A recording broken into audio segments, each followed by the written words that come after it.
Hi friends, जैसा कि हमने पिछले क्लास में पढ़ा था केवल त्रिभुज के बारे में, तो मेरे पास एक मैसेज आया है जिसमें क्वेश्चन इस प्रकार से है आपका। ये एक त्रिभुज है एबीसी और एक्स और वाई उसके बीच में एक रेखा है। क्वेश्चन के अनुसार एक्स वाई बी सी के समांतर है। अगर एक्स सी के तो बी सी और एक्स वाई के बीच में क्या रिलेशन होना चाहिए? तो ये रिलेशन होता है एक्स वाई बी सी का हाफ होता है, या फिर इसको हम ऐसा भी बोल सकते हैं 2x वाई बी सी। ये ऐसा सभी त्रिभुज में हो सकता है, समद्विबाहु त्रिभुज में, विषम त्रिभुज में, समकोण त्रिभुज में। अगर उनके बीच दो भुजाओं को मिलाने वाली कोई रेखा हो और वह रेखा तीसरी भुजा के समांतर हो, तो वो जो रेखा है वो तीसरी भुजा की आधी होती है। ये आपका एक फॉर्मूला हो गया। इसके बाद हम आगे बढ़ेंगे वृत्त में। तो वृत्त के बारे में जैसा जानते हैं, वृत्त के केंद्र से समान दूरी पर सभी बिंदुओं का समुच्चय विवृत्त होता है। तो वृत्त की एक त्रिज्या होती है। ऐसा क्वेश्चन आ चुका है कि एक वृत्त में कितनी त्रिज्या हो सकती है? तो एक वृत्त में आपकी अनंत त्रिज्या हो सकती है। वृत्त की किसी भी दो बिंदुओं को मिलाने वाली रेखा को हम जीवा कहेंगे। ये आपकी वृत्त की जीवा होगी। वृत्त का जो बॉर्डर होता है उसे हम परिधि बोलेंगे, और वृत्त का जो केंद्र बिंदु होता है उसे केंद्र या सेंटर कहेंगे। इस प्रकार से वृत्त का जो क्षेत्रफल है, एरिया, वो पाई आर स्क्वायर होगा। वृत्त की जो परिधि की लंबाई है ये आपकी 2 पाई आर होती है।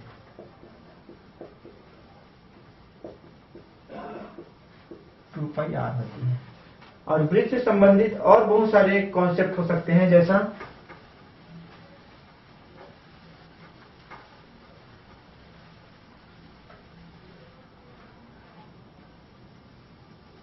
ये आपका वृत्त हो गया। वृत्त की किसी भी दो बिंदुओं को मिलाने वाली रेखा को हम क्या बोलेंगे? जीवा बोलेंगे। यदि वृत्त की जीवा उसके केंद्र से होकर गुजरे तो इसे हम व्यास कहते हैं। व्यास को और बोला जा सकता है कि व्यास जो है वो लॉन्गेस्ट है या सबसे लंबी जीवा होती है। सबसे लंबी जीवा हो सकती है। और एक वृत्त में व्यास की संख्या कितनी हो सकती है? सैकड़ों या फिर अनंत हो सकती है, इस प्रकार से। और हम ये भी बोल सकते हैं कि व्यास है वो वृत्त को दो आधे भागों में विभाजित करती है। व्यास है वो वृत्त को दो बराबर हिस्सों में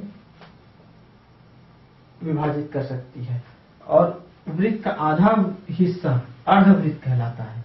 तो जो अर्धवृत्त का क्षेत्रफल है वो क्या हो जाएगा? पाई आर स्क्वायर।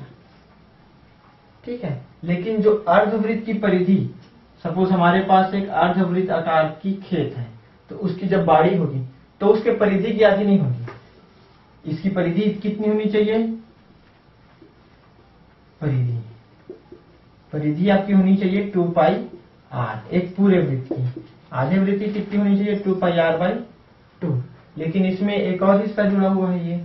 ये किसके इक्वल है? आर और आर, या फिर 2r, या फिर व्यास। तो अर्धवृत्त की परिधि क्या होनी चाहिए? अर्धवृत्त की जो परिधि है वो क्या होनी चाहिए? पाई आर प्लस 2r, या फिर इसको r पाई प्लस 2।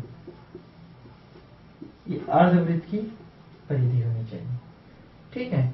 इसमें और कौन से संबंधित प्रश्न होते हैं?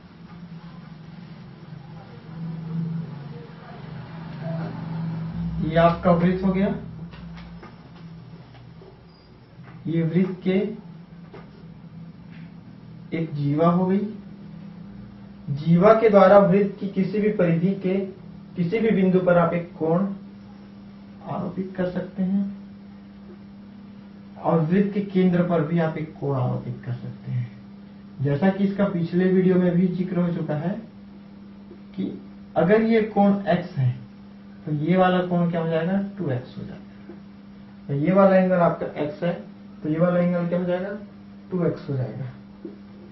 ये वाला एंगल भी आपका x हो जाएगा, ये वाला एंगल भी आपका x। तो किसी भी एक जीवा के द्वारा केंद्र पे डाला गया कोण उसके परिधि पे डाले गए कोण का दुगना होता है। ये आपका एक इंडक्शन हो गया। ठीक है, तो फिर इसको अगर हम लोग और मॉडिफाई करके पढ़ेंगे तो इसको इस प्रकार से भी कर सकते हैं।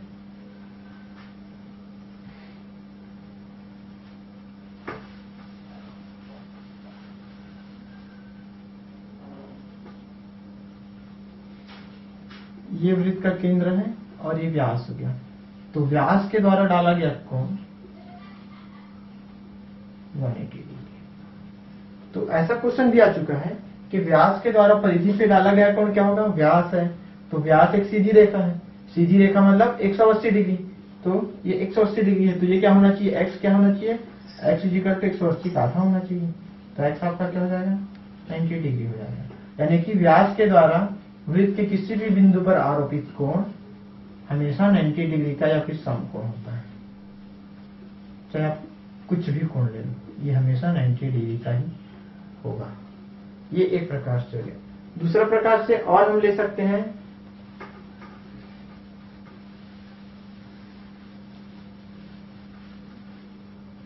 अगर ये आपका वृत्त है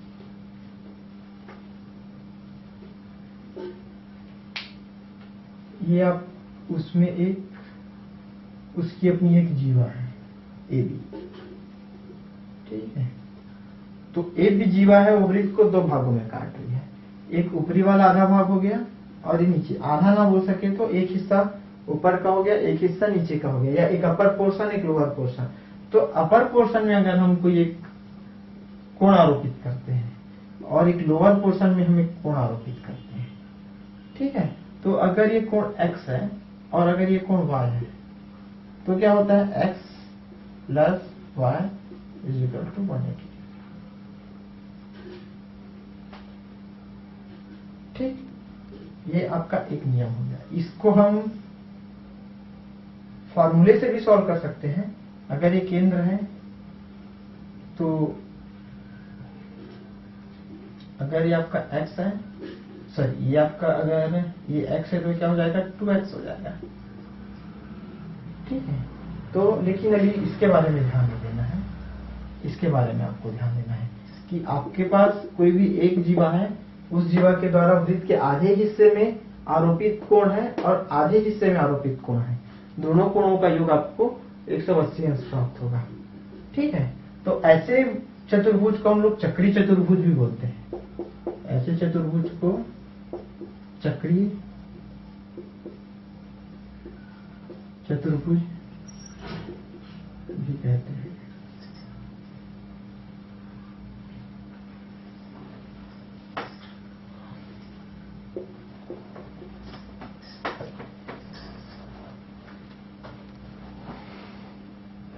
अब इसको हम एक और पढ़ सकते हैं इसके बारे में।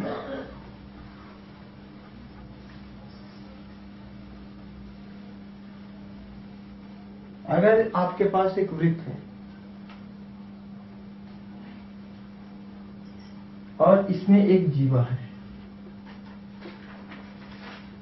ये वृत्त का केंद्र हो गया। तो केंद्र कभी भी अगर जीवा के ऊपर अभिलंब डालता है तो वह दो बराबर हिस्सों में बांटती है। यानी केंद्र अगर O है और ये आपका समझो C है, तो अगर क्वेश्चन में ऐसा दिया हुआ है सर कि OC है, वो क्या है, अभिलंब है किस पर, AB पर, तो आप निश्चित रूप से समझिए कि AC = BC।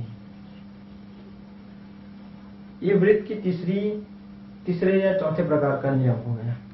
और इसमें बहुत सारे इसको और कर सकते हैं, जैसे त्रिभुज और वृत्त को बनाते हुए कई क्वेश्चन 2014 लेबर इंस्पेक्टर में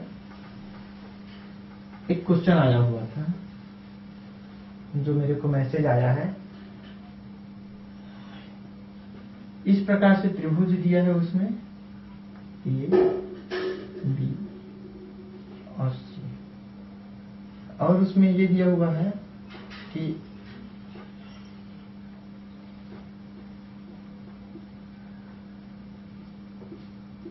यानी कि ये दो रेखाखंड आपस में बराबर है, ये दो रेखाखंड आपस में बराबर है, ये दो रेखाखंड आपस में बराबर है, और ये 90 डिग्री का है।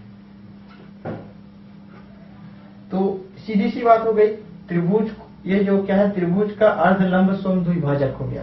यानी त्रिभुज की किसी भी भुजा को दो आधे आधे भागों में बांट रही है, और कैसे बांट रही है, 90 अंश का कोण बनाते हुए बांट रही है। तो इसका जो मध्य केंद्रिका होगी या सेंट्रियोल होगा, वो क्या होता है कि त्रिभुज की किसी भी भुजा से सम दूरी पे होगा। यानी कि हम इसको इस प्रकार से एक वृत्त की कल्पना कर सकते हैं। और क्वेश्चन आया ये था कि जो आपका एंगल है ए बी सी, वह एक एंगल क्या हो जाएगा इस प्रकार से ए ओ सी, इसमें क्या संबंध होना चाहिए। तो इसमें क्या संबंध होना चाहिए, ए बी सी है, ये आपका एक जीवा होगी, जीवा के द्वारा केंद्र पे डाला गया कोण, और जीवा के द्वारा वृत्त की परिधि पे डाला गया कोण। तो सीधी सी बात है, ए बी सी है वो ए ओ सी का आधा होगा,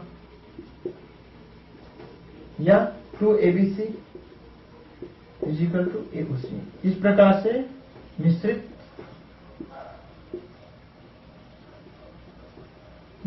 मिश्रित प्रश्न भी आ सकते हैं, हाइब्रिड क्वेश्चन, दो अलग अलग कॉन्सेप्ट को मिला के बनाया गया क्वेश्चन। फिर